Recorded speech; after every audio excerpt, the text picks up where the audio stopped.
l'islam est intolérant ou violent. Donc là, encore une fois, on décompose l'attaque en deux éléments, le reproche et la doctrine derrière, le sous-entendu. Donc le reproche, c'est l'intolérance ou violence de l'islam. Le reproche, en fait, c'est ce qu'il prononce. L'islam est intolérant, il reproche à l'islam d'être intolérant. Ça, c'est ce qui est apparent, c'est le reproche.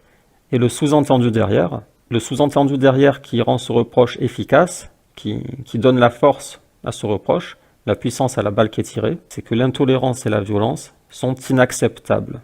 Elles sont laides, inacceptables. Et c'est la même chose que tout à l'heure. Là, quand on dit l'islam est intolérant, violent, s'il n'y a pas de valeur derrière, de jugement moral, c'est juste un fait. On ne dit pas c'est bien, c'est mal, on dit juste, on décrit un fait. Ça peut être bien, ça peut être mal, c'est juste un fait.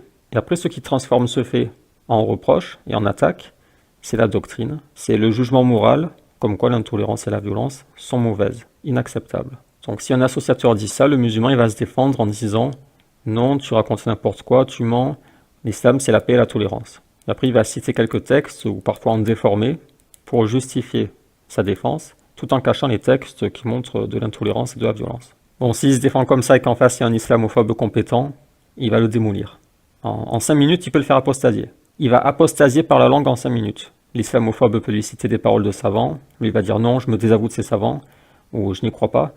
Il va lui citer des hadiths, non, je me désavoue, le prophète n'a pas dit ça, contexte. Il va lui citer des versets, non, couper c'est pas couper, non, c'est pas ça.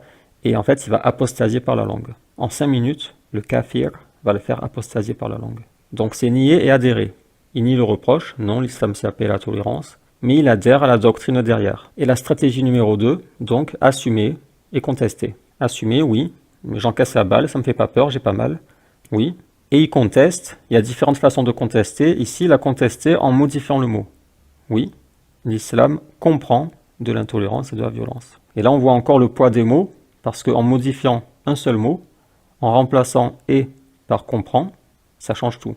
Dire l'islam est intolérant et violent, c'est très différent que de dire l'islam comprend de l'intolérance et de la violence. Parce que comprend, ça veut dire il n'y a pas que ça. Il y a aussi d'autres choses, il y a aussi le contraire.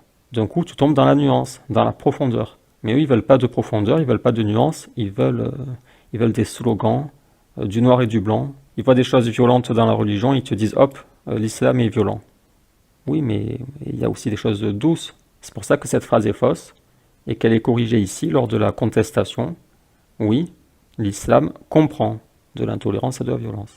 Mais il y a aussi de la miséricorde et de la douceur. Et un exemple de contre-attaque, il te reproche donc l'intolérance et il te dit que l'intolérance, c'est pas bien. Contre-attaque, votre société comprend également de l'intolérance et de la violence. Toute société en comprend. Donc là, tu lui renvoies le reproche. Tu lui dis, dans ta société aussi, il y a intolérance et violence. L'intolérance et la violence ne sont pas mauvaises en soi. La question, c'est intolérance envers quoi? Et violence contre quoi? Et là, ça nécessite un développement. Mais il ne voudra pas écouter le développement. Il sera parti avant.